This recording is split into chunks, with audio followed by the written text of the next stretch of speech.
আস্ত মশলায় রান্না করব না, সবকিছুই আমি বেটে রান্না করব। বেশ ভালোই সেদ্ধ হয়ে গিয়েছে। আসসালামু আলাইকুম, সবাই কেমন আছেন? আশা করি সবাই ভালো আছেন।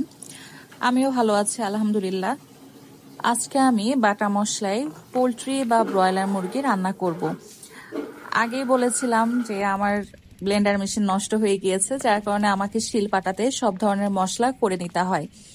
আদা, রসুন, জিরার সাথে একটুখানি গরম মশলা দিয়ে আর পেঁয়াজটাও আমি বেটেই নিয়েছি। আজকে কোনোটাই আস্ত মশলায় রান্না করব না, সবকিছুই আমি বেটে রান্না করব। ভিডিওর প্রথমে হয়তো খেয়াল করেছেন আমি লেবু দিয়ে মাংসগুলোকে ভালো করে মাখিয়ে রেখেছিলাম। প্রায় আধা ঘন্টা লেবু দিয়ে মাখিয়ে রেখেছি, এতে করে ব্রয়লার এর নিজস্ব যে গন্ধটা থাকে সেই গন্ধটা আসলে চলে যায়। তারপর এই যে লবণ, হলুদ, মরিচের গুঁড়া এবং তেল দিয়ে আমি মাংসটাকে প্রায় 3 থেকে 4 ঘন্টা ফ্রস্টিং করেছিলাম। 3 থেকে 4 ঘন্টা পর কড়াইতে হালকা গরম মশলা, তেজপাতা এবং 2-3টা শুকনা মরিচ দিয়ে ওই যেই ফ্রস্টিং করা মাংসটা বা মুরগিটা, এটা আমি সামান্য তেল দিয়েছি, সেই তেলের মধ্যে ঢেলে দিলাম। এবার বেটে রাখা মশলাগুলো মাংসের মধ্যে দিয়ে দিব।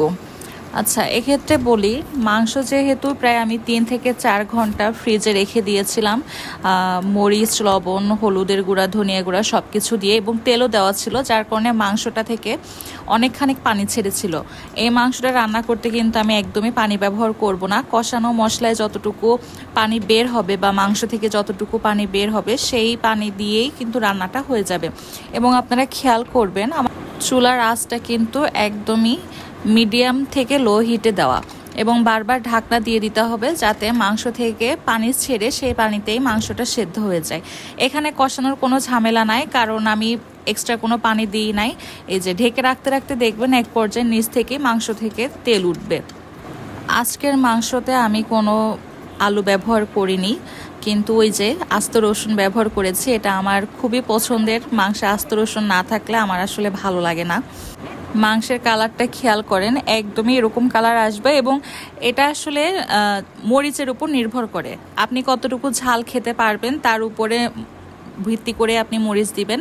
যতটুকু মরিচ দিবেন, অল্প মরিচ দিলে কালারটা হয়তো বা আরেকটু হালকা আসবে, একটু বেশি মরিচ দিলে একটু গাঢ় কালার আসবে। যাই হোক, আমি এখানে চেক করে নিলাম আমার মাংস সেদ্ধ হয়েছে কিনা।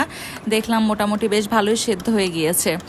আর এই যে সবার লাস্টে আমি ছবিগুলো দিয়ে দিলাম যাতে আপনাদের বোঝার সুবিধা হয়। এই রান্নার ছবিটাও দিয়ে দিলাম।